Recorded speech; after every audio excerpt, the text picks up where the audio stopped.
कहानी है विश्व के सबसे बड़े महाकाव्य की, जिसमें योग है, यथार्थ है, विवेक है, परमार्थ है, सत्य ज्ञान का दिव्य प्रकाश है, आध्यात्म का महाआकाश है। ये दर्पण है हर मन के विवाद का, दृश्य है आत्मा और परमात्मा के संवाद का, मानवता का होता है जिससे उद्धार। यही है सच्ची गीता सार, अंधकार से प्रकाश की ओर।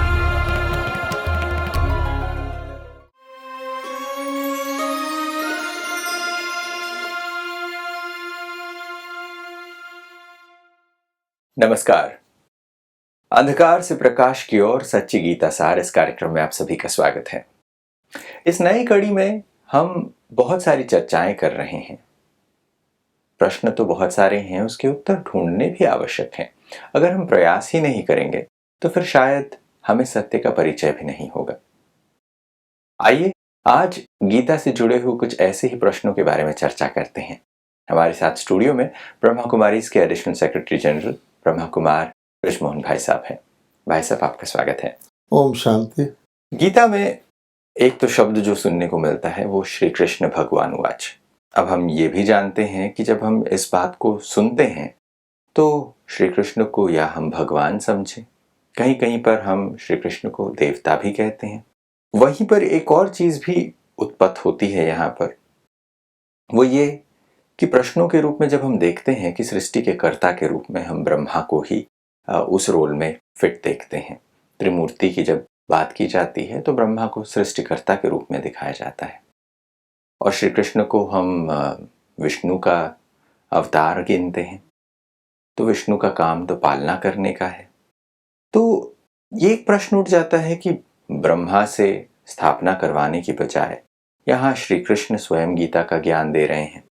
यहाँ पर गीता में ये भी बात कही जाती है कि सृष्टि के आदि में परमात्मा ने ब्रह्मा के द्वारा यज्ञ रचा जिससे देवताओं की उत्पत्ति हुई।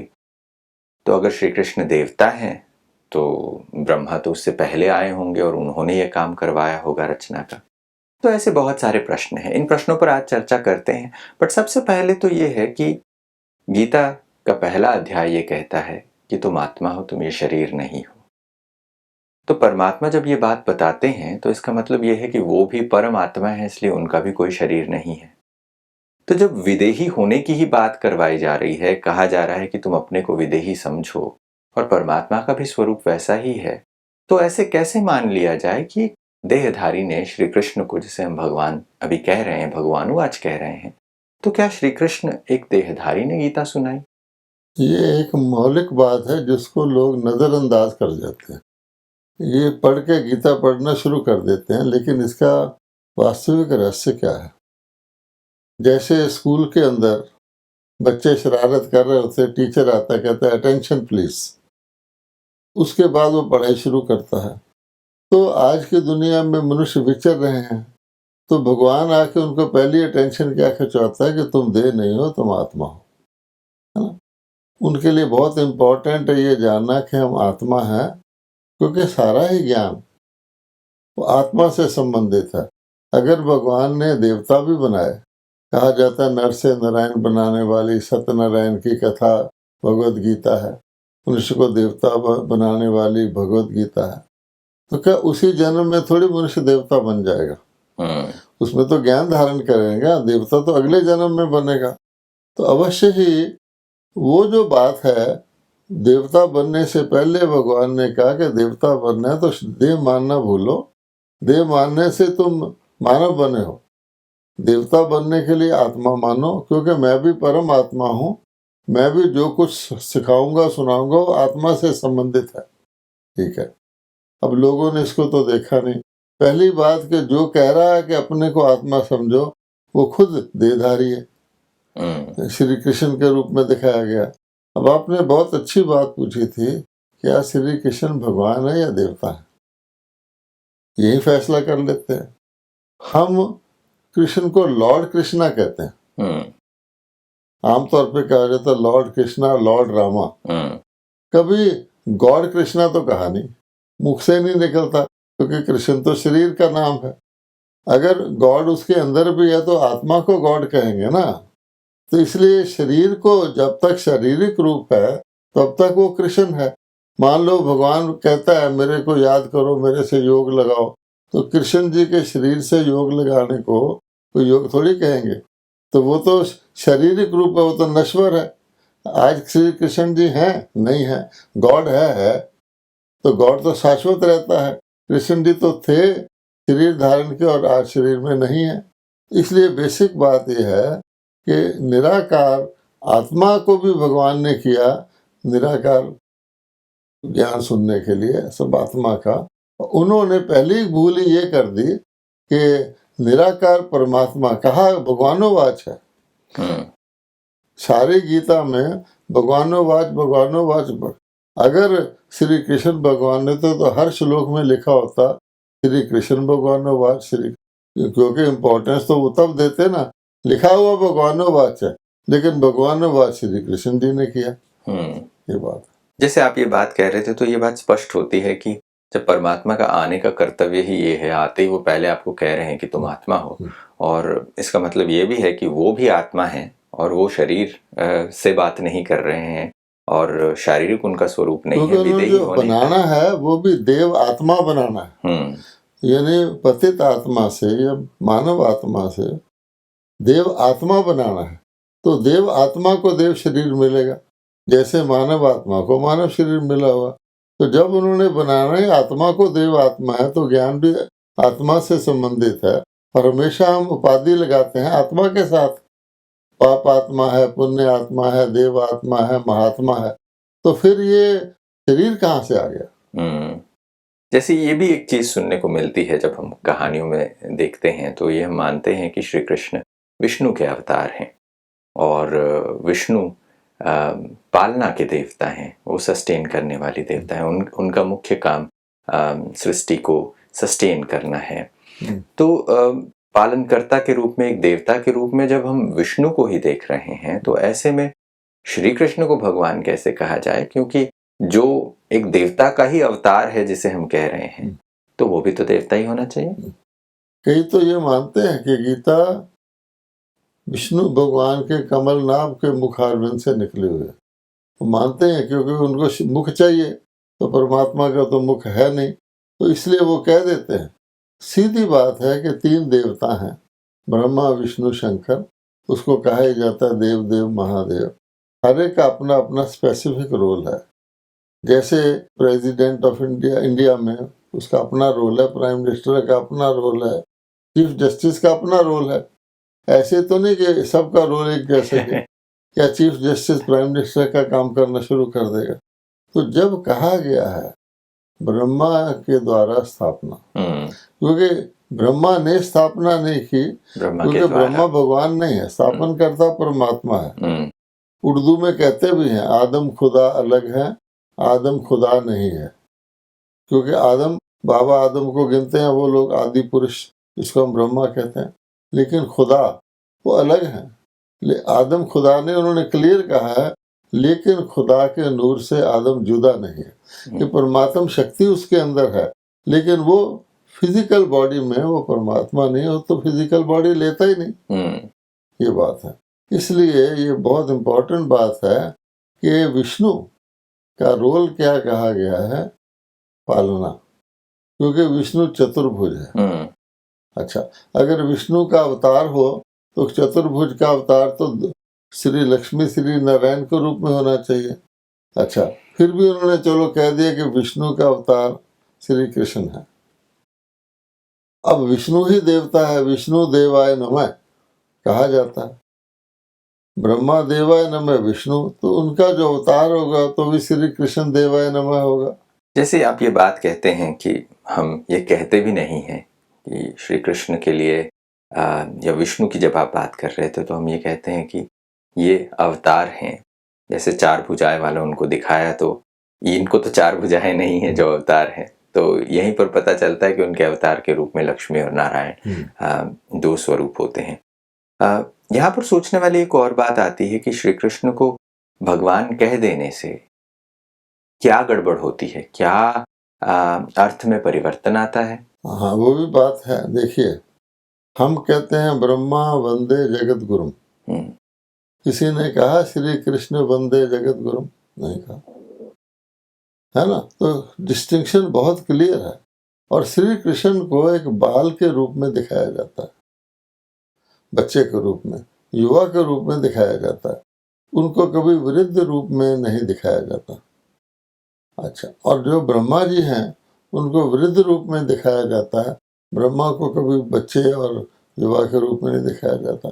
अब भगवान कहते हैं मैं परम पिता हूँ। तो परम पिता अगर साकार शरीर में आएगा तो ऐसा शरीर तो लेगा जिसमें वो लोग उसको पिता कह सके, क्योंकि गीता का ज्ञान तो सबके लिए है।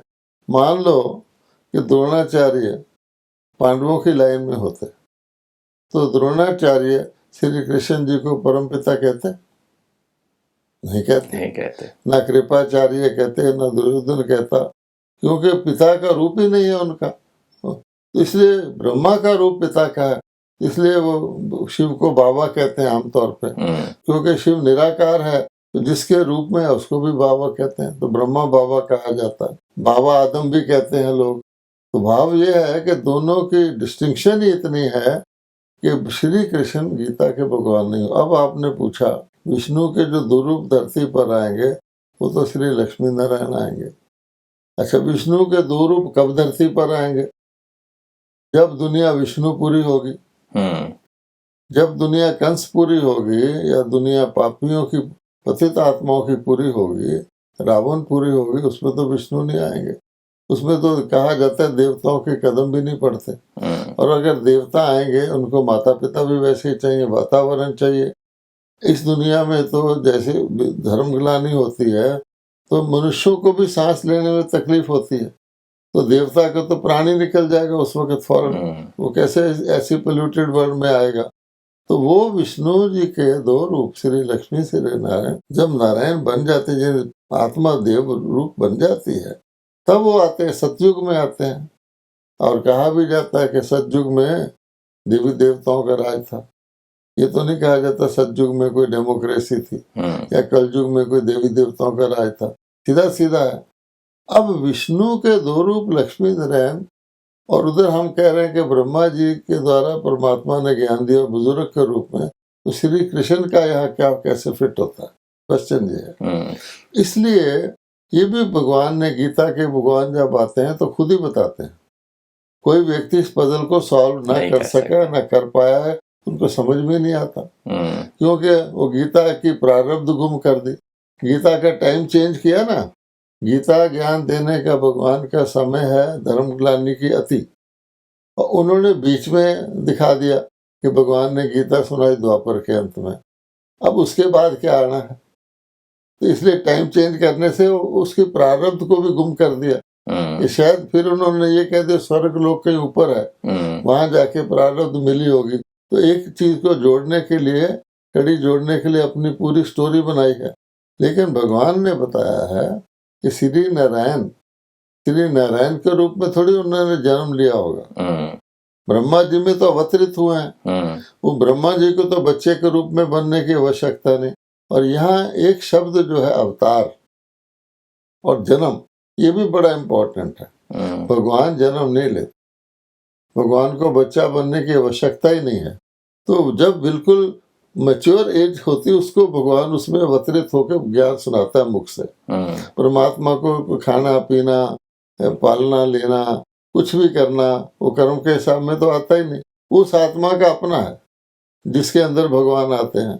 इसलिए श्री नारायण जी का जो बचपन का रूप है वो श्री कृष्ण है। श्री कृष्ण है। जब हम ये चीज समझ लेते हैं कि भाई ऐसी बात है, श्री कृष्ण को जब हम नारायण के बचपन के रूप में देखते हैं, अब अगर चले एक मोमेंट के लिए जब आप ये क्लैरिफाई कर रहे हैं कि ब्रह्मा जी का ये रोल है, कृष्ण का ये रोल नहीं है, अगर हम ये मान भी लें कि चलो गीता श्री कृष्ण ने सुनाई है, तो फिर गीता में जो ब्रह्मा जी के रोल के बारे में बात की जाती है, तो ब्रह्मा जी का काम क्या रह जाता है, ये भी एक प्रश्न उठता है। इससे पहले मैं एक बात और कहनी चाहता हूँ कि जब विष्णु जी चतुर्भुज हैं, श्री लक्ष्मी श्री नारायण दो रूप हैं उनके, यानी पुरुष रूप भी है स्त्री रूप भी है, चतुर्भुज के दो दो हाथ। तो श्री कृष्ण को हम आइसोलेशन में क्यों देखते हैं? हर वक्त श्री कृष्ण के साथ श्री राधे होनी चाहिए जी।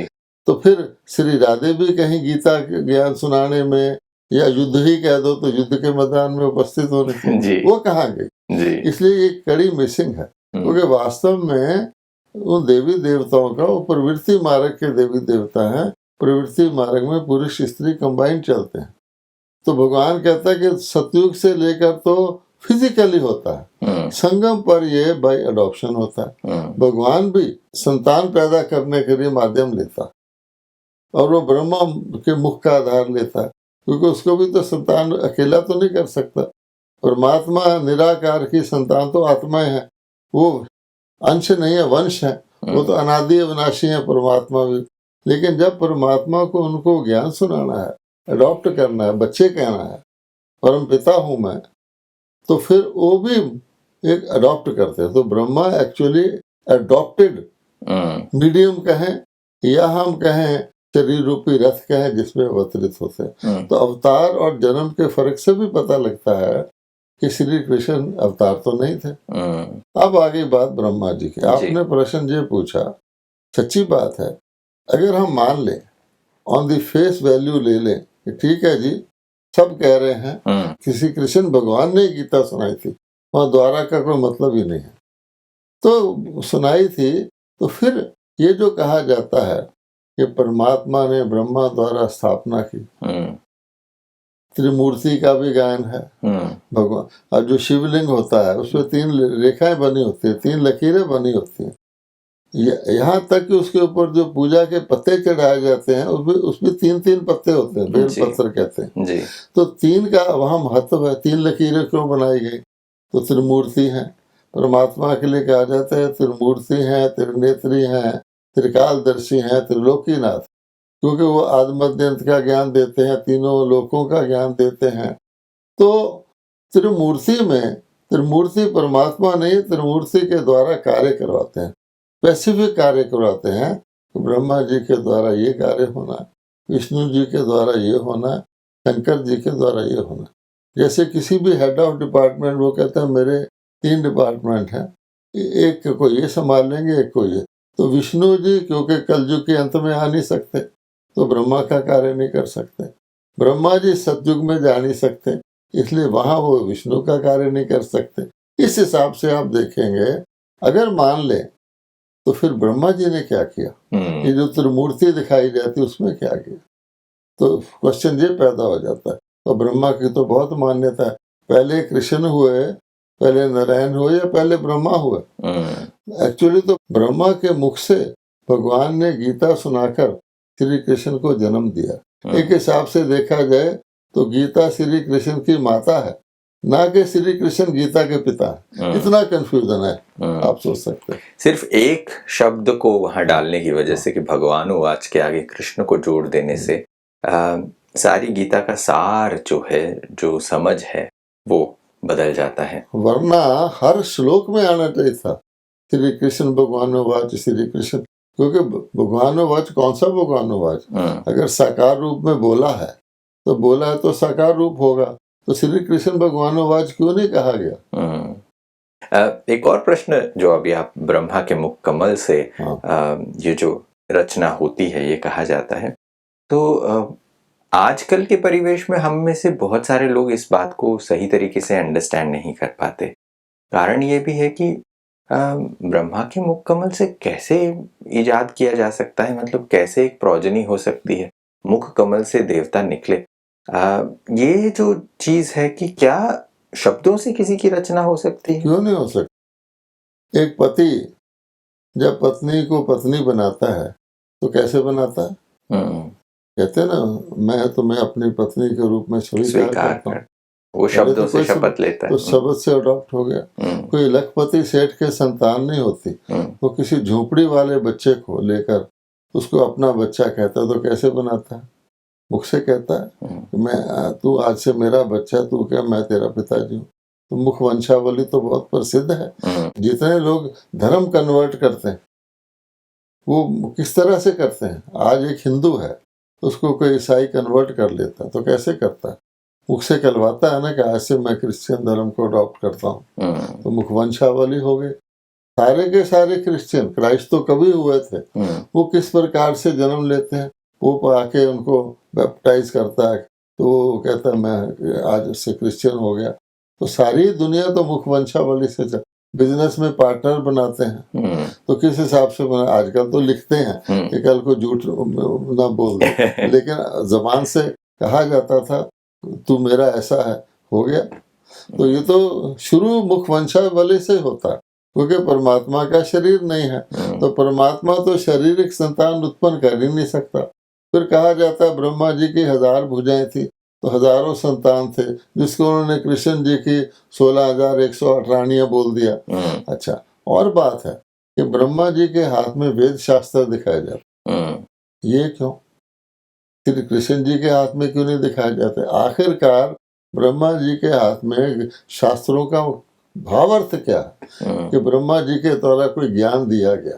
अब उनको ज्ञान तो पता नहीं कौन सा दिया गया, तो उन्होंने मानते हैं कि वेद अनादि हैं, तो चारों वेद आदि उसके हाथ में दे दिए हैं। अब वो सुना गीता रहा है, इसलिए कहा जाता है गीता में वेदों का सार है, क्योंकि गीता में वेद शब्द लिखा हुआ, वेद से मेरी प्राप्ति नहीं होती है ना। इसका मतलब गीता बाद में हुई, उसमें वेद उस वक्त था। अब जिसको वो वाद कहते हैं वो ये भी कह देते हैं कि वेद आदि ग्रंथ है, लेकिन यहाँ चक्रिक क्रम है। जब सारा कुछ फेल हो गया, जैसे वो विवेकानंद का सुनाते हैं कैसे गीता की पुस्तक खींच ली थी किसी ने कि सब गिर गई है, कहता देखो, तो उसने कहा था ये आधार है। इसी प्रकार से ये तो आधार है। बिल्कुल। ये बातचीत के दौरान कितनी सिंपल सी चीजें समझ में आती हैं कि अगर आप चीजों को सिर्फ फेस वैल्यू पे नहीं देखो, उसके बारे में थोड़ा सा चिंतन कर लो, तो पता चलता है कि कहाँ एक गलती की वजह से, एक छोटी सी भूल की वजह से सारा ही बिल्डिंग नीचे गिर सकता है, क्योंकि फाउंडेशन आपने अगर गड़बड़ कर दी तो। और यही चीज आज के एपिसोड में हमने सुना भी कि ब्रह्मा का रोल क्या है। श्री कृष्ण को जब हम विष्णु का अवतार मानते हैं तो उनका रोल क्या है, वो पालना के स्वरूप में आते हैं। और ब्रह्मा के हाथ में ये जो शास्त्र दिखाए गए हैं, तो उन्होंने कुछ ज्ञान दिया होगा, इसके आधार पर ही उनको ये चीज दिखाई जाती है। आज की कड़ी में जो बातचीत निकली है उससे मैं समझता हूँ एक बेहतर समझ आ रही है कि हर एक को, जब हम सिर्फ गीता में एक जगह लिखा है कृष्ण भगवानुवाच और दूसरे जगह सिर्फ भगवानुवाच लिखा गया है, तो इसका भी कुछ अर्थ है, कहीं पर गलतियां हुई हैं जिसकी वजह से मीनिंग्स बदल जाते हैं, इसलिए इसको सही परिवेश में बहुत बड़ी गलती है। लोग ऐसे नहीं, कोई पूछते हैं कि ब्रह्मा कुमारी को क्या फर्क पड़ता है। हमारे पास बहुत विद्वान आते हैं, कहते हैं हाथ जोड़कर हम कहते हैं अब जो कुछ मर्जी कहिए, ये ना कहिए श्री कृष्ण गीता के भगवान ने, हमें ठेस लगती है। हम भी तो उसी धर्म के हैं। ठेस लगने का, लेकिन ठेस ना लगने से क्या हुआ?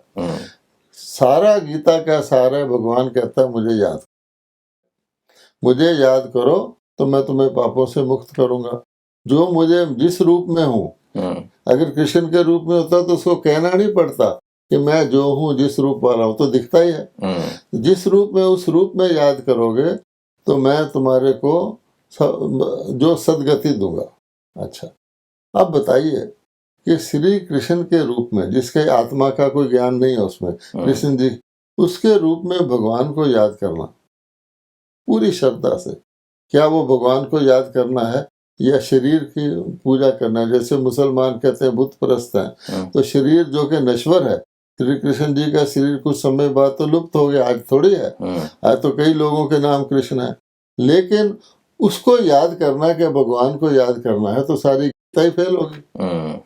क्योंकि परमात्मा शुरुआत में आके निराकार होने की बात और वो कहता है मैं आत्माओं को ले जाऊंगा, मुक्ति दूंगा उनको, चलो श्री नारायण का रूप दूंगा, नर से नारायण बनाऊंगा।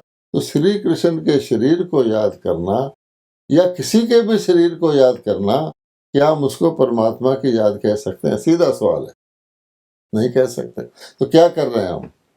सारी गीता पढ़ के, यानी पहले ही उसमें ऐसी चीज जोड़ दी गई है, जितना भी पढ़ लोगे आखिरकार तो श्री कृष्ण भगवान ही आपको दिखेगा। तो श्री कृष्ण तो शरीर का नाम है, बिल्कुल। और शरीर नश्वर है। गीता खुद कह रही है, क्या श्री कृष्ण शाश्वत थे?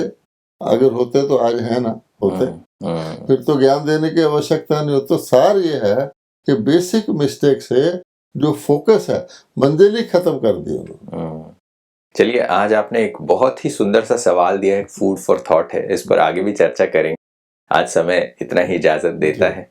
आज आप हमारे साथ जुड़े, इसके लिए बहुत बहुत धन्यवाद। नमस्कार। ओम शांति। दोस्तों, एक छोटी सी भूल कितनी बड़ी ये सारे मिस्टेक्स को एक के ऊपर एक ऐसा मिस्टेक्स के पहाड़ बनते चले जाते हैं। और शायद इसीलिए लोग कहते भी हैं कि लम्हों ने खता की थी, सदियों ने सजा पाई। इसलिए मिस्टेक्स को सही करने की आवश्यकता है। अगर परमात्मा स्वयं गीता का ज्ञान दे रहे हैं, और जब वो कह रहे हैं कि तुम आत्मा हो, मैं निराकार हूं, तो जब परमात्मा अपने स्वरूप में कह रहे हैं कि वो अजन्मा है, उनका कोई शरीर नहीं है, वो अयोनिज हैं, तो ऐसे में किसी देहधारी को गीता का भगवान मान लेने से, गीता के भगवान ने जो संदेश दिया कि मन मनाभव, कि उनके सही स्वरूप में अपने मन को टिकाओ, जब हम उनका स्वरूप ही भूल जाएं, तो फिर शायद हमें प्राप्ति भी नहीं हो पा रही है। आशा करते हैं आपके चिंतन के लिए भी ये एक विचार होगा। अगले एपिसोड में फिर कुछ और रोचक तथ्यों के साथ चर्चा को आगे जारी रखेंगे। तब तक के लिए नमस्कार।